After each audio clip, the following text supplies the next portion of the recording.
Think about what makes this country special. What makes this country the greatest nation in history? It's a simple concept. Parents make sacrifices for their children so that when they grow up, they can have life better than they did. And each generation in America has done that for the succeeding one. When you start to turn it around and live for the moment and spend for the moment and live for the now and spend for the now, that is a terrible sign. A terrible sign indeed. And that warning was from 2009. And yet the government debt has absolutely exploded and has enslaved Americans into debt poverty. And that's really no way to live life, you guys. And think about it. In certain metro areas, making $250,000 is just minimum wage. And so today we'll ask the question and answer the question, just how much debt is the US government in? Just how bad is the government spending? How much are we paying back in interest? And then we'll ask the question, how is this impacting our households as Americans? And I have our community expert, Mitch Vexler, here to help break it down. Mitch, sir, I heard you had a special meeting today. How'd that go? It was pretty good. It was an hour and a half long with a state rep who was horrified as to what she learned. But in an hour and a half, basically, we took 20 pounds of potatoes and stuck it in a half-pound bag.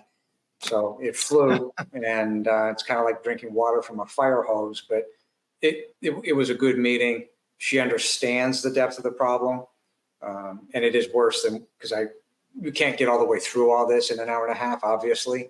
And it's taking us through these videos several hours to lay it all out, but it was good.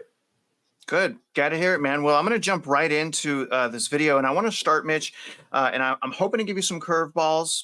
You're probably still going to hit home runs, but take a look at this. We're in 35.1 trillion with a T in debt. And that's actually probably, not even accurate, probably much more than that. But that's, again, just with the reporting, 35.1 trillion. The government deficit over the last 100 years. It's interesting to note it changed drastically. Mid 40s, you guys see it just jumped up, went down, and really plateaued for, man, what looks like 40 years. And all of a sudden, just unhinged, absolutely unhinged. As we make our way into the GFC, unhinged, the lockdowns unhinged. Again, you guys, what I wanted to show you here is the trajectory of debt. As far as how much we've spent this year, the government has spent, and this is not how much they've received, but they've spent $5.6 trillion just for the fiscal year ending in October. The deficit, so they're adding this deficit to the debt, so far, $1.51 trillion in debt. Mitch, and take your time explaining this if you want. Is America enslaved in debt?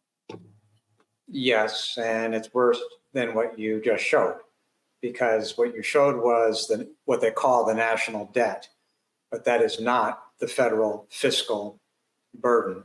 The federal fiscal burden, as far as we know, is right now today is about 142 trillion. The US government is claiming the total assets of the United States is 152 trillion. We showed that on a video a couple back. Well, that means that the assets to liabilities are almost neck and neck at this point, and that 93% of America's wealth is in fact now debt burdened. And it just keeps going downhill and downhill from there. So the straight answer to your question is yes, except that it's worse. Obviously, we're going over one set of data that says 35 trillion, but can you explain, Mitch? Yeah. Right. Yeah. Can you explain what you're adding to get, the higher number, the 142 trillion? Is that a lot of, the unfunded liabilities, Social Security, pensions, things, fill the gap. Explain to the viewers what's missing from that 35. Everything. Because the reality of it is that those unfunded liabilities are triple up from what you're seeing.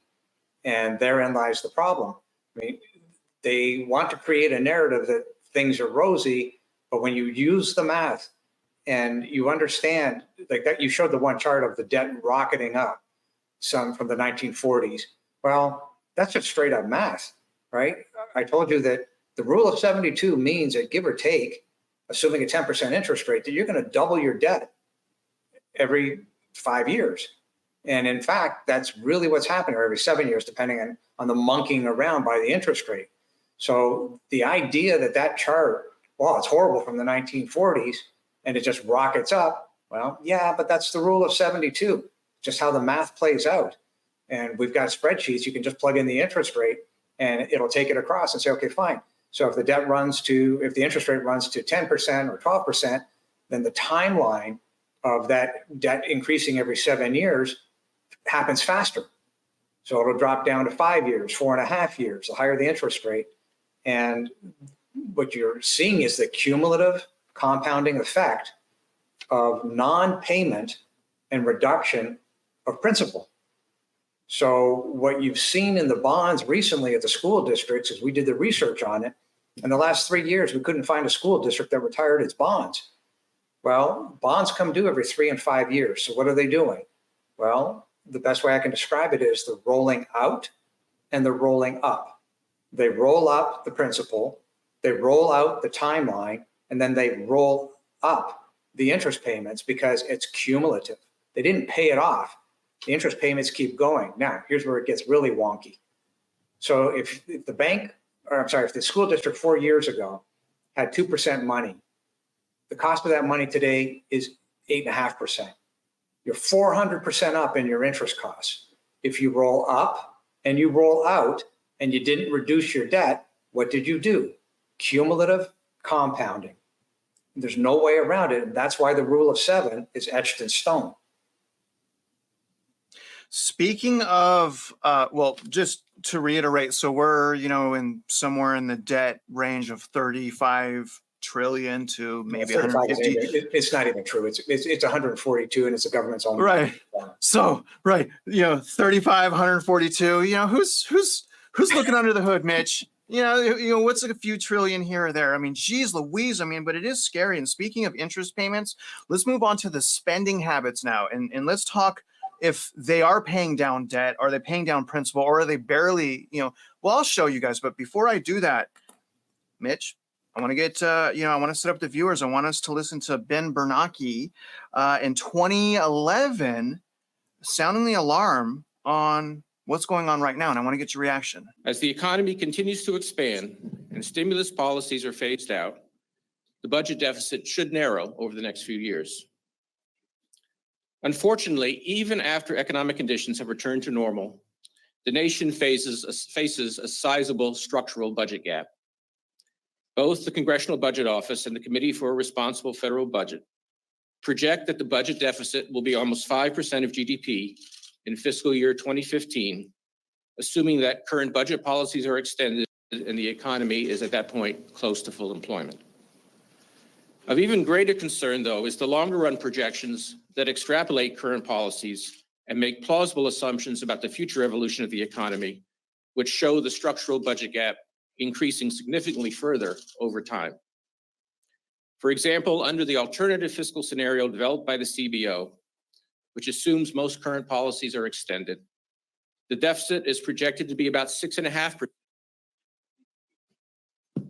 in 2020 and almost 13% of GDP in 2030. The ratio of outstanding federal debt to GDP, expected to be about 69% at the end of this fiscal year, would under that scenario rise to 87% in 2020 and 146% in 2030. One reason the debt is projected to increase so quickly is that the larger the debt outstanding, the greater the budgetary cost of making the required interest payments.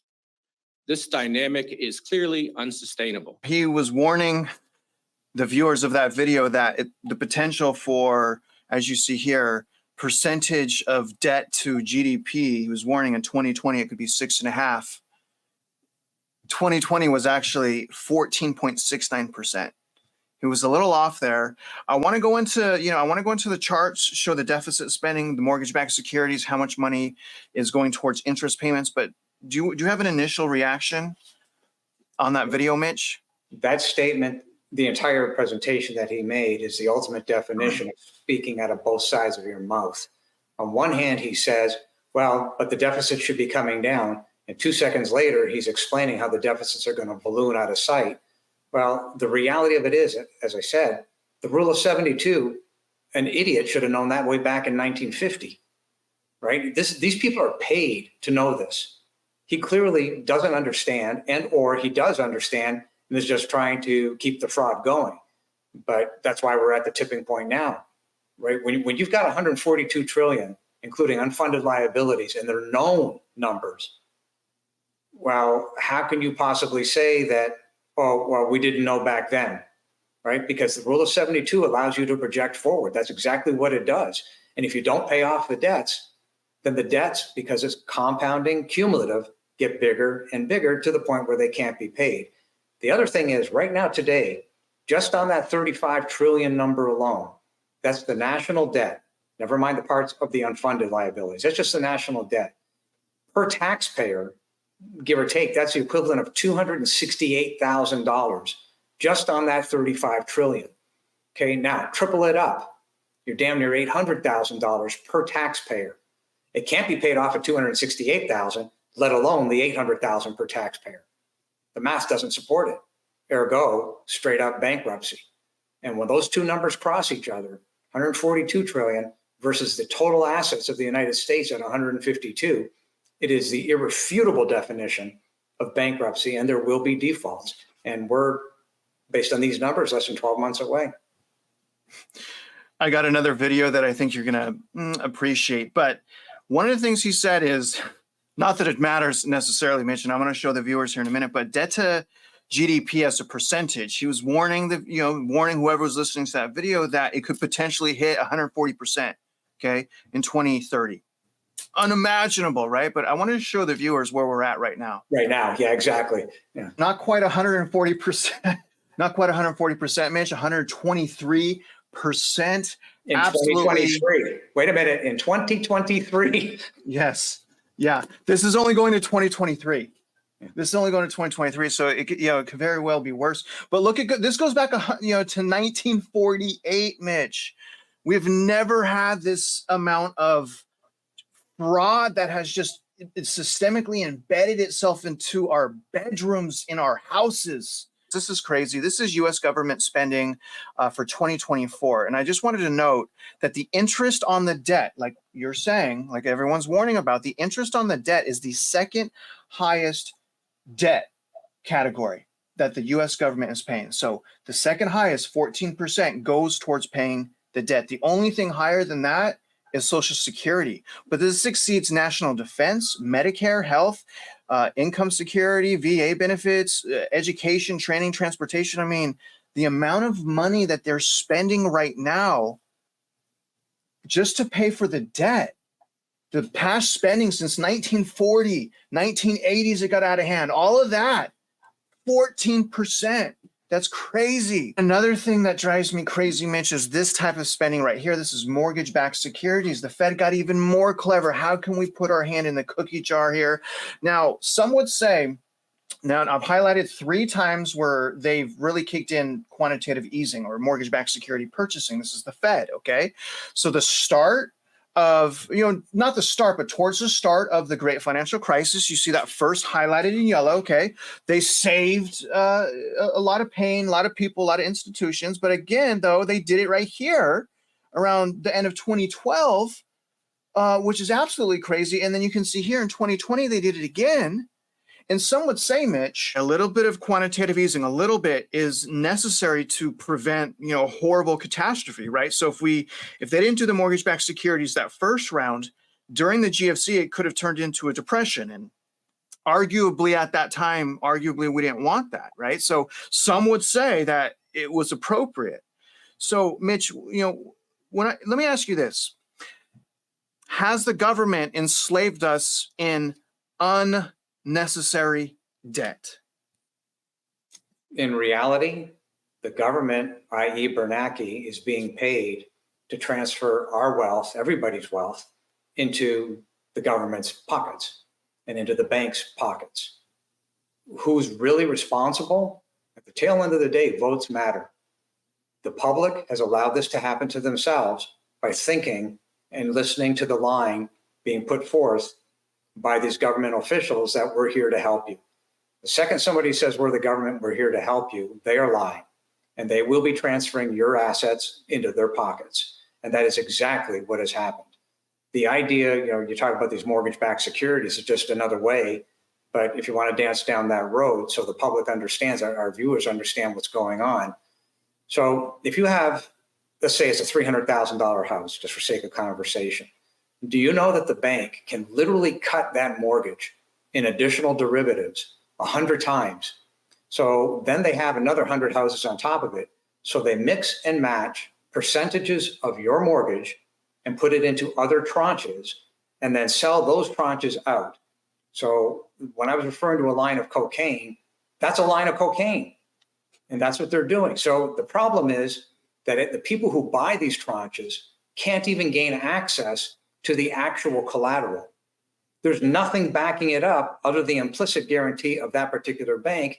And that comes right back to the third-party credit risk that I'm desperately going to avoid. I don't want anything to do with this. So the bottom line is that the shadow banking, Bernicke's numbers don't include anything having to do with the shadow banking. We don't want to talk about that. Why? Because if we have to raise that issue, that exposes the 35 trillion as being nothing more than a party line. It's complete BS. The real number, you have to include the unfunded liabilities because those liabilities come online every single year. They come online every single day. This clock, this cumulative compounding does not stop. And that's what your amortization schedule on your own mortgage shows you. You are responsible for paying the house payments on your mortgage. The government should be responsible, but it's not because it won't even discuss. On one hand, it says, yeah, it's 142 trillion. On the other hand, they pump all over the place, including in the mainstream media. Oh, it's only 35 trillion. We'll just keep pumping money. We'll just keep printing. It's complete nonsense. I mean, it is complete nonsense because clearly the U.S. is broke, and all of these, enhancements of money or taking money and making more money in invisible debt.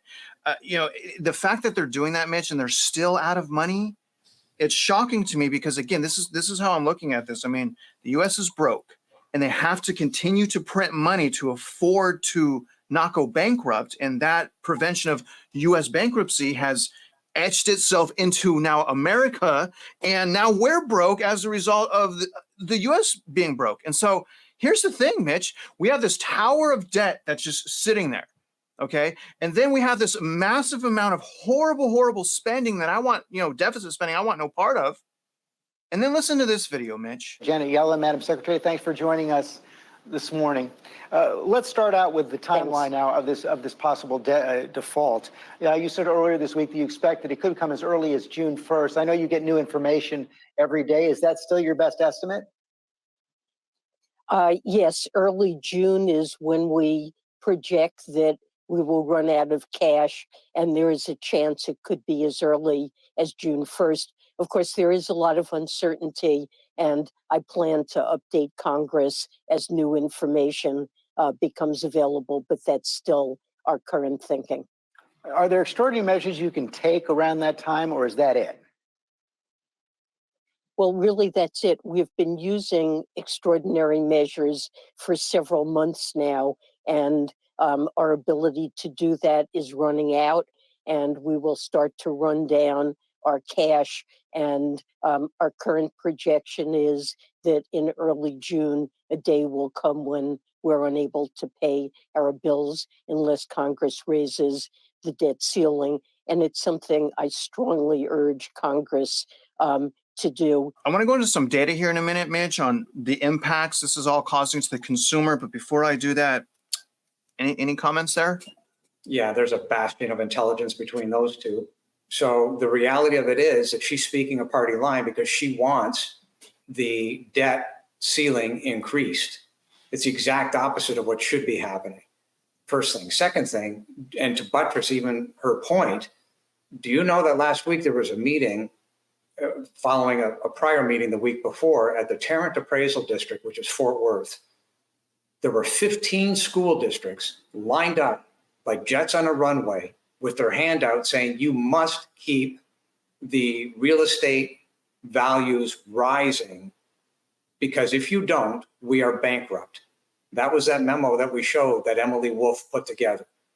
And it's stunning because A, it's an admission that the school districts are bankrupt. B, the Tarrant Appraisal District had their heart in the right place with the idea of, okay, we'll freeze it. It didn't address all the frauds that have been committed, but the idea was we'll freeze it. The following week, the school districts show up with their hand out. Well, those school districts are acting just like Janet Yellen. You must keep this fraud going. We cannot address the underlying problems. These two things are 100% directly correlated.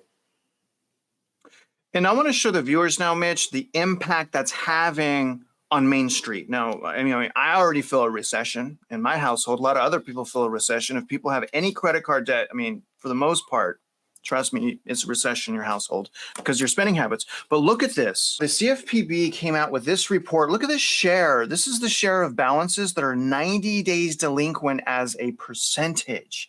And I want to point out that it's over 10%, which is absolutely shocking to me because this is serious delinquency. At this point, if you have, you know, a 90-day late on your credit, you just got hit with 3 late payments. You went 30, 60, 90.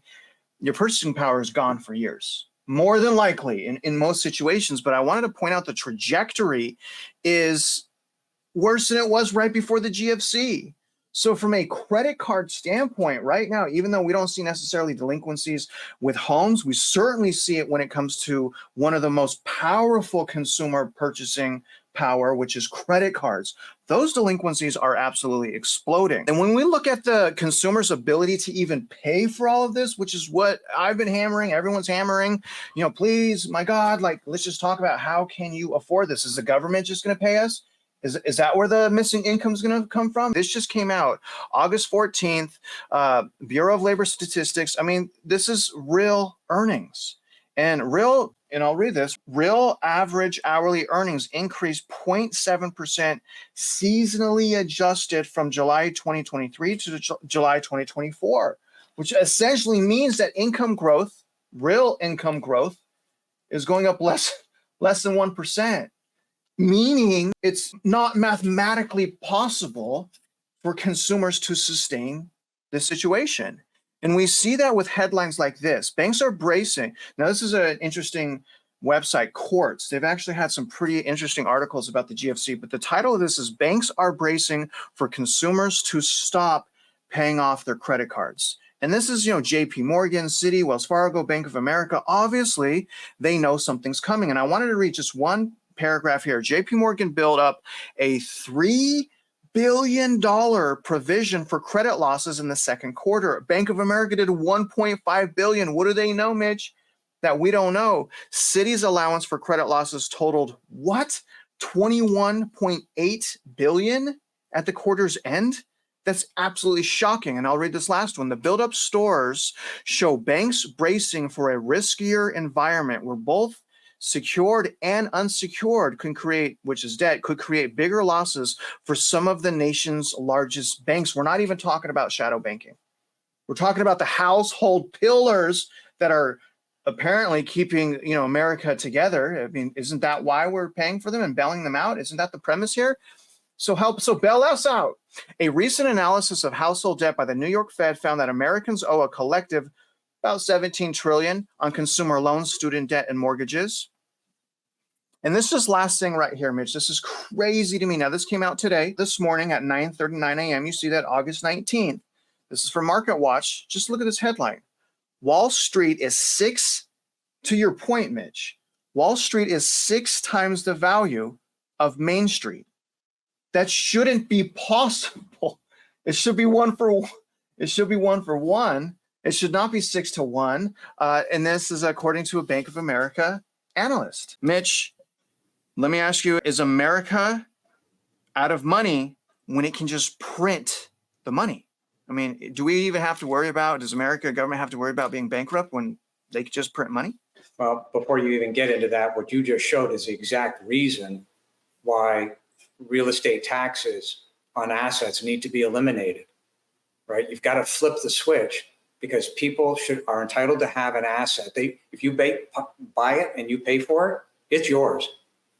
So taxes can be paid in the form of sales taxes. That's perfectly fine because it's quantifiable.